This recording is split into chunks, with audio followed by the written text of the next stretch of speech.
Hello student, welcome to my YouTube channel मेरा maths mantras. चलिए आज क्या पढ़ते हैं हम? Algebraic method of solving a pair of linear equations. Pair of linear equations को सॉल्व करने के जो एल्जेब्रिक मेथड है उनके बारे में अपन डिस्कस करेंगे। एक मेथड के बारे में ऑलरेडी हम एक्सरसाइज 3.3 में डिस्कस कर चुके हैं। अब सेकंड मेथड है एल्जेब्रिक जो मेथड है वो सेकंड मेथड कौन सा है? Elimination method. इस एलिमिनेशन मेथड को हम कुछ एग्जांपल लेके डिस्कस करते हैं। तो we shall explain the method of elimination by taking some examples. सबसे फर्स्ट एग्जांपल हमने लिया है 2x plus 3y is equal to 11 and x minus 2y is equal to minus 12। यह हमारा पेयर है। अब इस मेथड को समझाने से पहले मैं आपको जो जरूरी बातें हैं वह बता देता हूं। मैं बता दूं, जैसे ये मान लीजिए 3x plus 2y is equal to 4 है, ठीक है। यह आपकी क्या है? इक्वेशन है, लीनियर इक्वेशन। तो फिर मैं यदि आपसे पूछूं कि इस इक्वेशन के अंदर x का कोफिशिएंट कितना है, तो x का कोफिशिएंट कौन सा होता है? जो x वेरिएबल के आगे, ये जो x वेरिएबल है, इस वेरिएबल के आगे जो ये नंबर बैठा हुआ होता है, यह क्या होता है? Coefficient of x। ये क्या होता है? कोफिशिएंट ऑफ x, ठीक है। तो x का कोफिशिएंट कितना है? 3। यहाँ पर y का कोफिशिएंट कितना है? y का कोफिशिएंट कितना है? ये है हमारा कोफिशिएंट, ठीक है।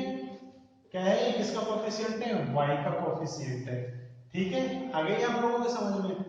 क्यों? क्योंकि इस मेथड को समझने के लिए यह बात हमारे समझ में आ जानी चाहिए कि कोफिशिएंट होते क्या है, ठीक है। x का कोफिशिएंट 3, y का कोफिशिएंट 2। आगे आप लोगों के समझ में? चलिए अब आगे चलते हैं। हमारा नेक्स्ट जो पॉइंट है वह यह है, सबसे पहले हम क्या करते हैं कि इन दोनों इक्वेशंस में से किसी एक वेरिएबल के कोफिशिएंट कैसे बनाते हैं? सेम बनाते हैं। चाहे आप x के कोफिशिएंटों को इक्वल कर लीजिए, ठीक है, या फिर आप y के कोफिशिएंटों को इक्वल कर लीजिए। इस इक्वल करने के लिए, कोफिशिएंटों को इक्वल करने के लिए आप किसी भी नंबर से पूरी इक्वेशन को मल्टीप्लाई कर सकते हैं और पूरी इक्वेशन को डिवाइड भी कर सकते हैं। लेकिन पूरी इक्वेशन को, किसी स्पेशल टर्म को नहीं, पूरी इक्वेशन को ही उस नंबर से मल्टीप्लाई करनी पड़ेगी या फिर डिवाइड करनी पड़ेगी, ठीक है। अब किस वेरिएबल के कोफिशिएंटों को हम इक्वल करेंगे?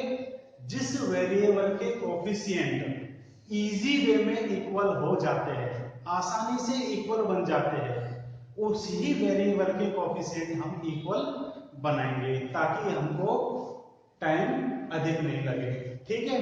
अब उसके बाद का काम क्या है? तो सबसे पहले तो क्या हुआ? कोफिशिएंट को क्या बनाते हैं? इक्वल, ठीक। सेकंड केस, इक्वल होने के बाद में फिर ये देखा जाता है, जैसे ये मान लीजिए हमने कोफिशिएंट इक्वल कर लिए। एक इक्वेशन थी 2x plus 3y is equal to 4 और एक इक्वेशन है हमारी 2x plus 6y is equal to -3, ठीक है। ये दोनों इक्वेशंस कब आई है? कोफिशिएंट इक्वल करने के बाद आई है। ये मान लीजिए यहाँ पर आप देख रहे हो, कोफिशिएंट इक्वल करने के बाद में मान लीजिए कि ये सिचुएशन आई है, ठीक है। तो फिर अब क्या करेंगे? किसका कोफिशिएंट इक्वल है? x के कोफिशिएंट इक्वल है। x के कोफिशिएंट इक्वल है तो फिर इन टर्मों के साइनों को देखा जाएगा फिर कि यहाँ पर जो x की टर्म है वह किस साइन की है। मान लीजिए यहाँ पर किसकी है? अभी ये फिलहाल प्लस की है। यहाँ पर ये x की टर्म किसकी है? प्लस की है। जब दोनों टर्मों का, दोनों इक्वेशंस में x के वेरिएबल, x की टर्मों का साइन कैसा हो? सेम हो।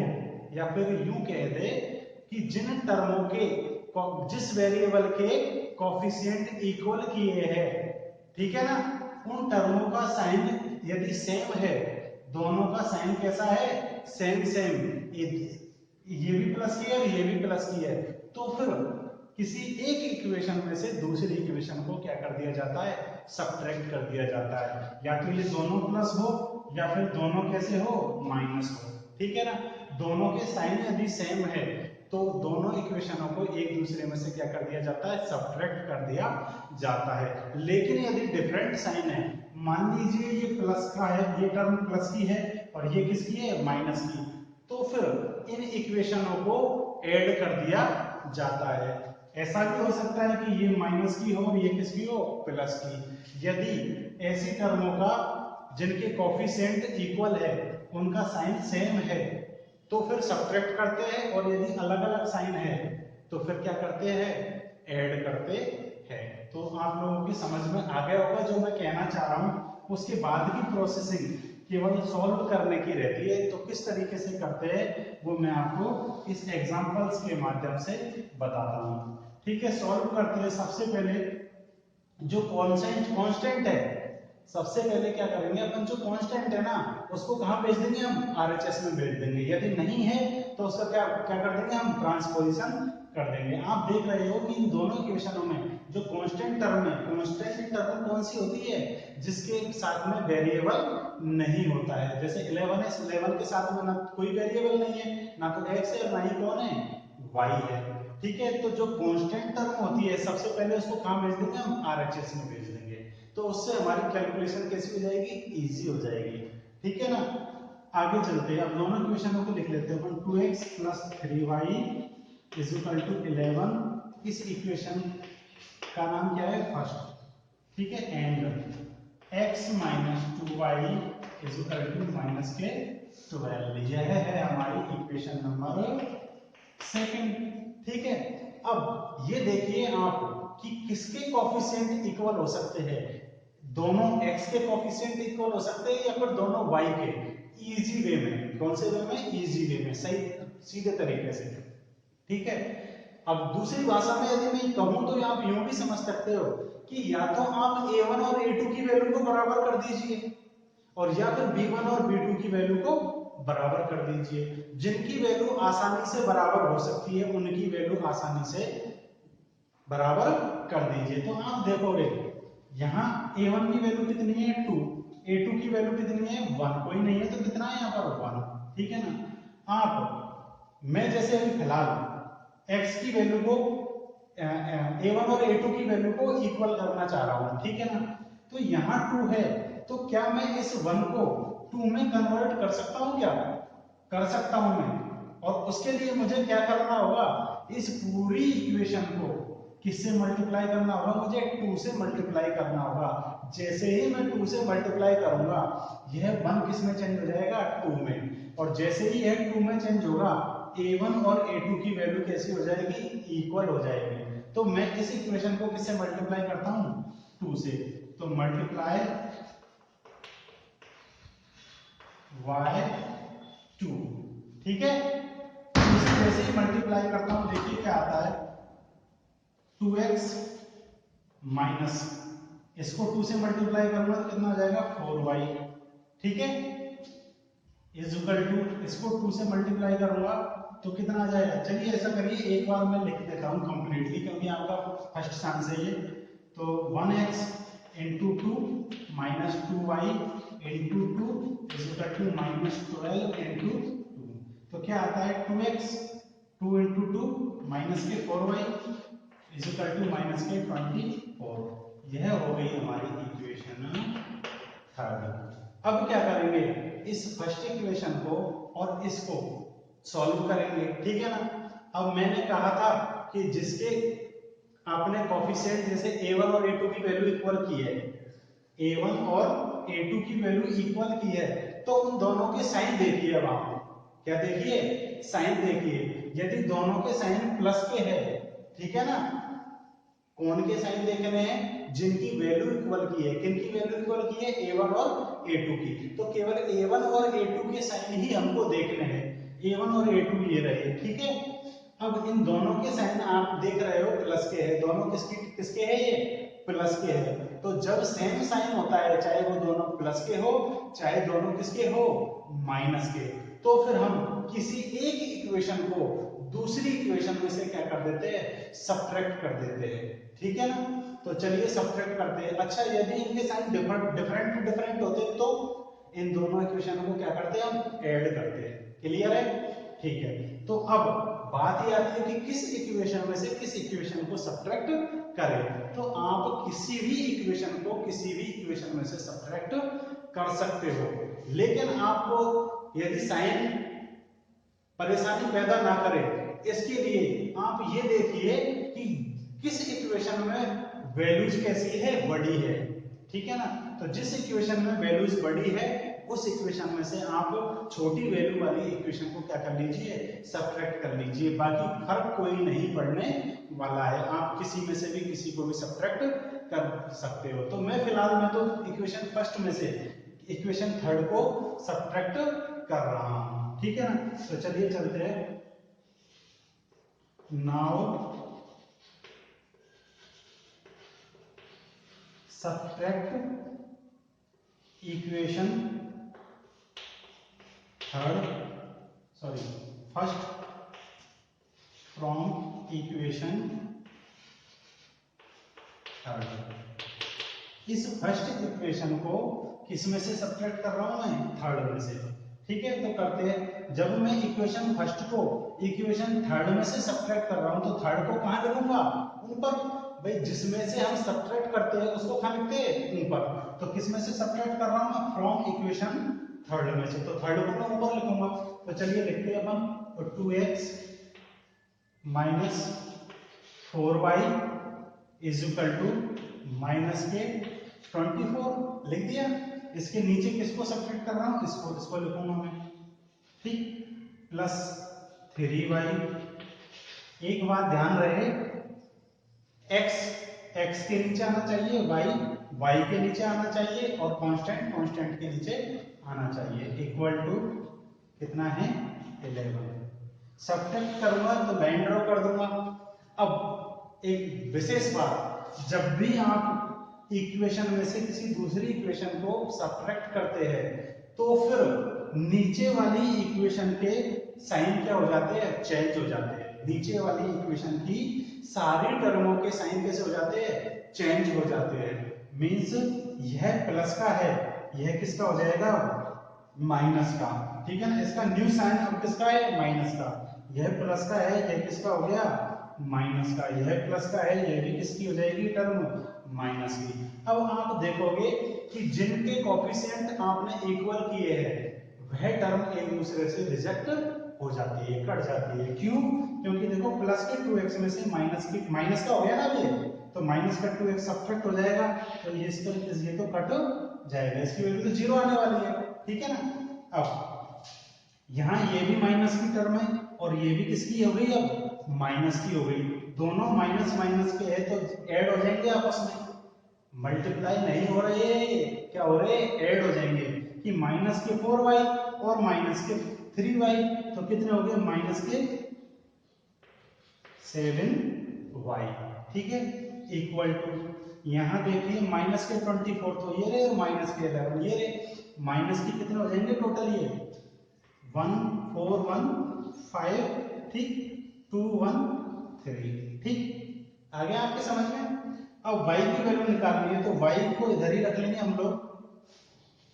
ठीक, और -7 को रिमूव करेंगे, तो -7 को रिमूव करने के लिए क्या किया जाएगा, ये -7 इस y से क्या हो रहा है, मल्टीप्लाई। तो जब भी कभी मल्टीप्लाई वाले नंबर को रिमूव किया जाता है तो वह पूरे RHS में किस में चले जाता है, डिवाइड में। मल्टीप्लाई वाला किस में जाता है, डिवाइड में। तो -35 अपॉन माइनस का 7। ठीक है, माइनस से माइनस कैंसिल हो जाएगा। ठीक, तो कितना आ जाएगा, देखिए y is equal to 35 upon 7 is equal to कितना आ जाएगा, 5। तो y की वैल्यू कितनी आ गई, 5 आ गई। अब इस y की वैल्यू को आप इक्वेशन नंबर फर्स्ट में पुट कर दीजिए और उसको सॉल्व कर लीजिए। किसकी वैल्यू आ जाएगी, x की। यदि आप 1 में पुट करना नहीं चाहते, आपको लगता है कि मुझे 2 में पुट करके सॉल्व करना है, तो आप इक्वेशन नंबर 2 में पुट करके इसको सॉल्व कर लीजिए, तब भी x की वैल्यू वही आएगी। यदि आपको लगता है कि नहीं मैं तो इक्वेशन नंबर 3 में पुट करना चाहता हूँ, ठीक है, तो आप y = 5 इसमें पुट करोगे, तब भी x की वैल्यू आपकी वही आएगी। क्लियर है? तो चलिए मैं फिलहाल कौन सी इक्वेशन में पुट कर रहा हूँ, इक्वेशन नंबर फर्स्ट में।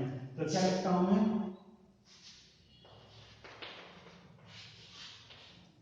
Put this value of y in equation first. Equation number first में पुट कर रहा हूं, तो इक्वेशन नंबर फर्स्ट क्या है, देखिए 2x, ठीक है, ये राइट कर दिया अपन ने, 2x plus 3 into y, plus 3 into y, और y की वैल्यू कितनी पुट करनी है हमको, 5 इज इक्वल टू कितना है अपना 11। सॉल्व करते हैं तो 2x 3 इंटू 5 कितना हो गया अपना 15 इज इक्वल टू 11 2x, ठीक है। x की वैल्यू निकालनी है तो x की टर्म को हम इधर ही रखेंगे, बाकी का क्या कर देंगे ट्रांसपोजिशन। कौन है बाकी 15 प्लस का है, इधर जाके किसका हो जाएगा ये माइनस का हो गया, ठीक है। तो 2x इज इक्वल टू कितना आ गया 11 में से 15 सब्ट्रैक्ट नहीं होंगे, तो बड़ा किसका है फिर माइनस का, तो बचेगा किसका माइनस का बचेगा। कितना बड़ा है 11 से 15 कितना बड़ा है, 15 कितना बड़ा है 11 से 4, तो कितना बचेगा 4।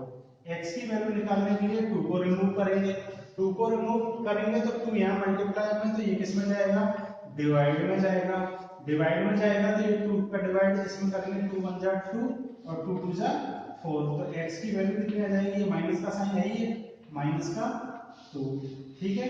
ये आपके सॉल्यूशन आ गए, तो क्या आ जाएगा सो सॉल्यूशन इज या फिर solution of the pair is x is equal to -2 comma y is equal to 5। यह इस पेयर ऑफ लीनियर इक्वेशन का क्या है सॉल्यूशन है। तो उम्मीद है मुझे आप लोगों के ये समझ में आ गया होगा। आप लोग इस एग्जांपल्स का या फिर इस मेथड का स्क्रीनशॉट ले सकते हो, ताकि आपके मेमोरी में ये हमेशा बना रहे।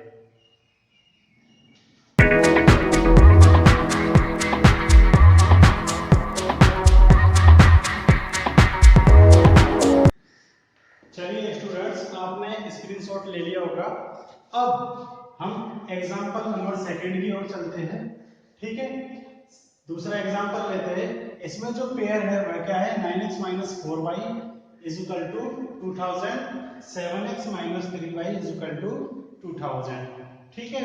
अब इन दोनों इक्वेशंस को हमने नंबरिंग दे दी है, इक्वेशन नंबर फर्स्ट और इक्वेशन नंबर सेकंड। देखिए मैंने जो कहा था सबसे पहले क्या करना है, कांस्टेंट टर्म को कहां भेजना है आरएचएस में, भेज दिया हमने ऑलरेडी है। ये देखिए कांस्टेंट टर्म ऑलरेडी कहां पर है आरएचएस में है, इससे कैलकुलेशन इजी हो जाती है, बाकी आप कैसे भी कर सकते हो, ठीक है। अब ये देखा जाएगा कि a1 अपॉन a2 की वैल्यू इजी वे में इक्वल कर सकते हैं या फिर b1 अपॉन b2 की वैल्यू इजी वे में इक्वल कर सकते हैं। तो आप देखिए मुझे किस तरीके से इक्वल करते हैं वो ये देखिए आप। जैसे ही मान लीजिए यहाँ पर a1 की वैल्यू कितनी है 9, ठीक है ना, a2 की वैल्यू कितनी है 7, ठीक। अब यदि मान लीजिए मुझे a1 और a2 की वैल्यू इक्वल करनी है, ध्यान से समझ लीजिए आप लोग इसको केयरफुली, a1 और a2 की वैल्यू हमको इक्वल करनी है, तो फिर क्या करते हैं इन दोनों का एलसीएम लेते हैं। इन दोनों का क्या लूंगा मैं एलसीएम, किसका a1 की वैल्यू का और a2 की वैल्यू का। तो 9 और 7 का जब हम एलसीएम लेते हैं तो कितना आता है 63, कितना आता है 63, ठीक है ना।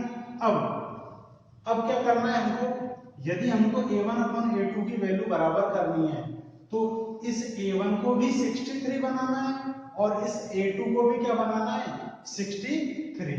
अब इस a1 को 63 बनाने के लिए, 9 को 63 बनाने के लिए मुझे इस इक्वेशन को किससे मल्टीप्लाई करनी पड़ेगी, 7 से करनी पड़ेगी या नहीं करनी पड़ेगी, और इस इक्वेशन को किससे मल्टीप्लाई करनी पड़ेगी ताकि ये 8 टू 63 में बदल जाए, इसको किससे करनी पड़ेगी मल्टीप्लाई, 9 से, क्योंकि 9 7 जा कितना होता है 63।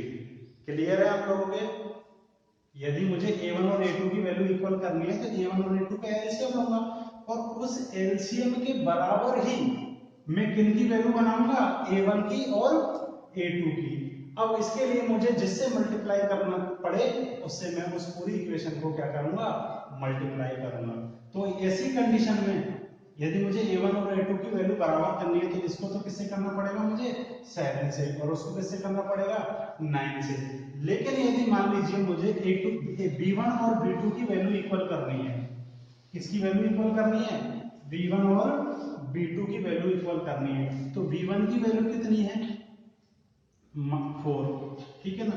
अभी आप फिलहाल कोफिशिएंट साइन को भूल जाइए, ठीक है ना, किसको भूल जाइए, साइन को भूल जाइए।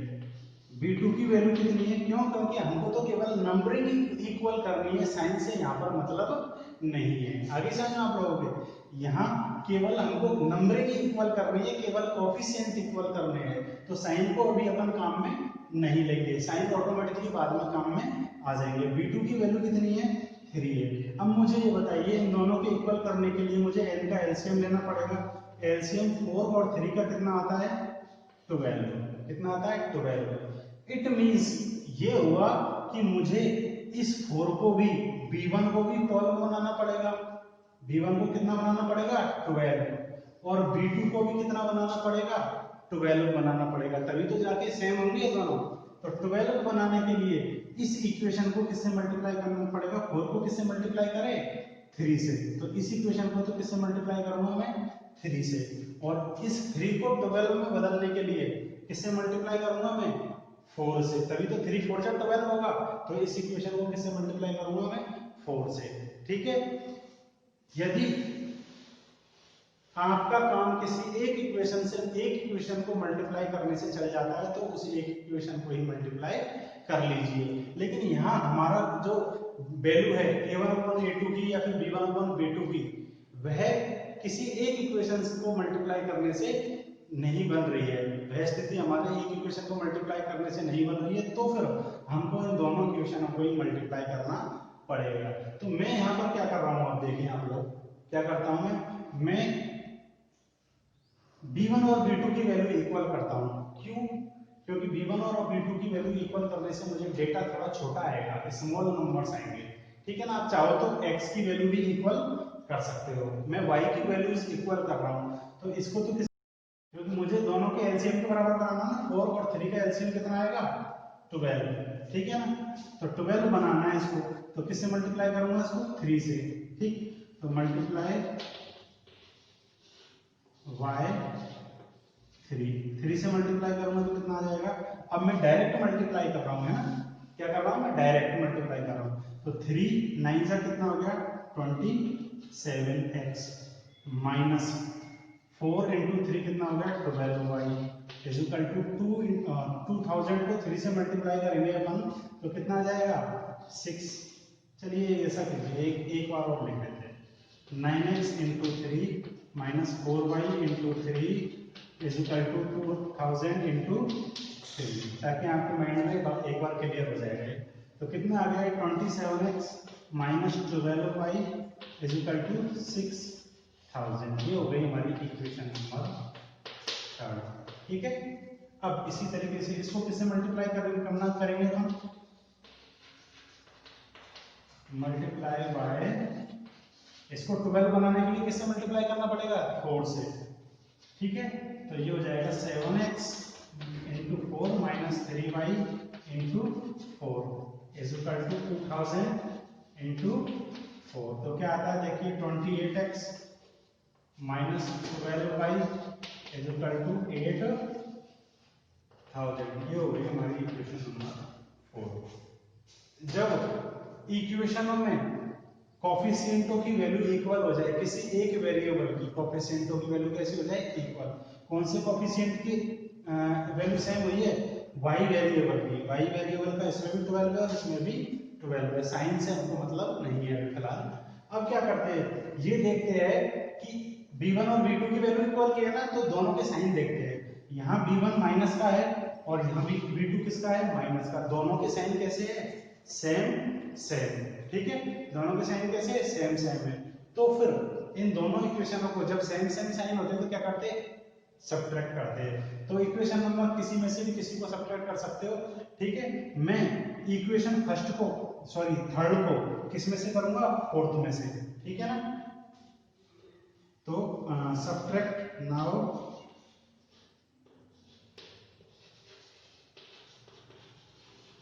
Subtract equation third from equation fourth में से सब्ट्रैक्ट कर रहा हूं। तो चलो फोर्थ में से सब्ट्रैक्ट करूंगा तो फोर्थ को ऊपर लिखूंगा मैं, क्यों, क्योंकि यदि मान लीजिए 10 में से 5 माइनस करना है तो 10 को ऊपर लिखते हैं, 5 को कहां लिखते हैं, नीचे। तो 4 में से थर्ड को सब्ट्रैक्ट कर रहा हूं तो फोर्थ को लिखूंगा मैं 28x minus 12y is equal to 8000, और इधर हो गया 27x minus 12y is equal to 6000। Subtract करूंगा तो लाइन ड्रॉ करेंगे और नीचे वाली इक्वेशनों के साइन चेंज हो जाएंगे। नीचे वाली इक्वेशन के साइन कब चेंज होते हैं, जब हम क्या करते हैं, सब्ट्रैक्ट। तो इस टर्म का साइन प्लस का है, ये किसकी बन गई है, माइनस की।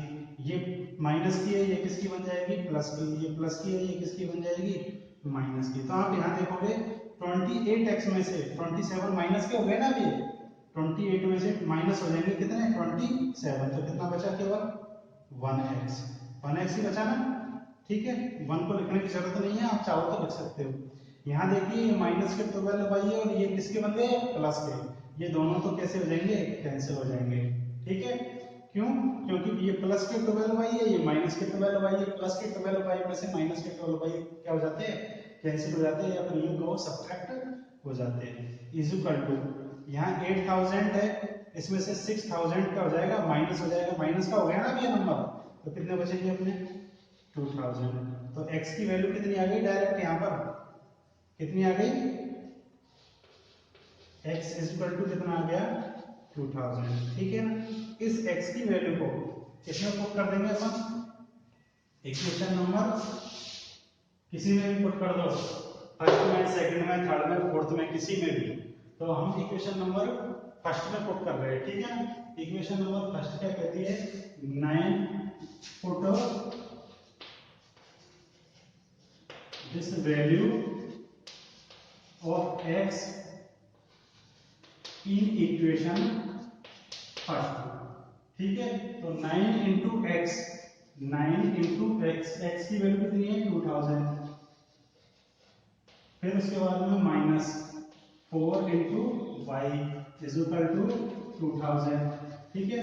सॉल्व करते हैं, ये कितना हो जाएगा, 9 into 2 18,000 minus 4y is equal to 2000। y की वैल्यू निकालनी है तो y की वैल्यू को हम इधर ही रख लेंगे विद साइन, ये माइनस का 4y, ठीक।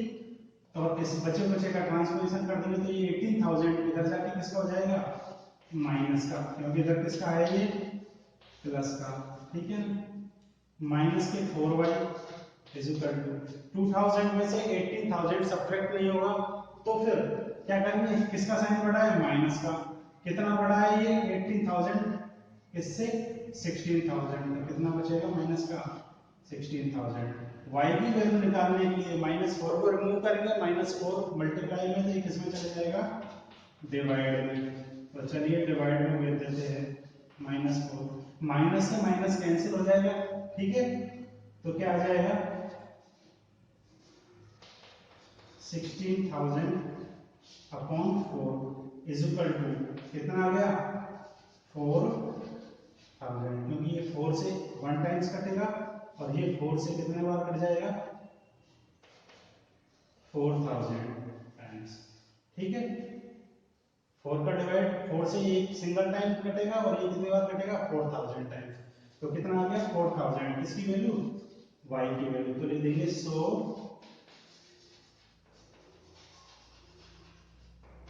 solution is solution of the